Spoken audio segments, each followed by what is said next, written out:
ఒక చిన్న ఎలుగుబంటి ఎరుపు బటన్ నొక్కాడు. అప్పుడు చాలా బట్టలు కింద పడ్డాయి. అతను ఆ బట్టలన్నింటినీ తన బట్టలతో పాటు వాషింగ్ మెషిన్లో వేశాడు. బయటకు వెళ్లబోతున్నప్పుడు ఒక్కసారిగా అతనికి గుర్తొచ్చింది, తన ఎరుపు సాక్స్ కూడా లోపలే ఉందని. భయపడి తలుపు తెరవడానికి పరిగెత్తాడు. కానీ హ్యాండిల్ విరిగిపోయింది. ఇప్పుడు అతను ఇంక ఏమీ చేయలేడు. జైల్లో మొదటి రోజే అందరూ అతన్ని ద్వేషిస్తున్నారు. పక్క సెల్లో ఉన్న ఖైదీలు అతని వైపు కోపంగా చూస్తుండగా చిన్న ఎలుగుబంటి నిశ్శబ్దంగా కూర్చుని తిండి తినడం మొదలుపెట్టాడు. కానీ ఆ తిండి చాలా దారుణంగా ఉంది. కొంతమంది, కుక్తో నువ్వు తగవు పెట్టుకోకు అని అన్నారు.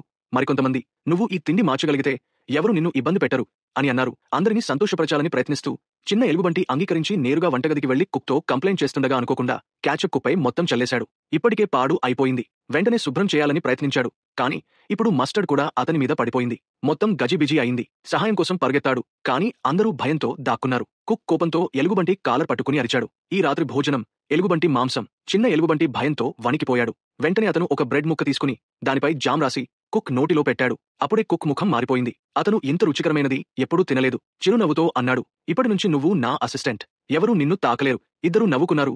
ఒప్పందం కుదిరింది. మరుసటి ఉదయం కుక్ అతనికి బ్రేక్ఫాస్ట్ చేయమన్నాడు. ఎలుగుబంటి నారింజలు ఇచ్చాడు. కుక్ జ్యూస్ చేశాడు. స్టవ్ వెలిగించి నారింజ తొక్కలు నీళ్లలో మరిగించాడు. చక్కెర, కొద్దిగా నిమ్మరసం వేశాడు. అంతా ఉదయం పనిచేసిన తర్వాత లంచ్ రెడీ అయింది. ఖైదీలు ఇంత రుచిగా ఏదీ తినలేదు. అందరూ చప్పట్లు కొట్టి మెచ్చుకున్నారు. చిన్న ఎలుగుబంటి వచ్చిన తర్వాత జైలు జీవంతో నిండిపోయింది. ఖాళీగా ఉండే క్యాంటీన్ ఇప్పుడు ఒక చక్కని రెస్టారెంట్లా కనిపించింది. ఖైదీలు పాటలు పాడుతూ డాన్స్ చేస్తూ సంతోషంగా గడిపారు. గార్డులు కూడా స్నేహపూర్వకంగా మారిపోయారు.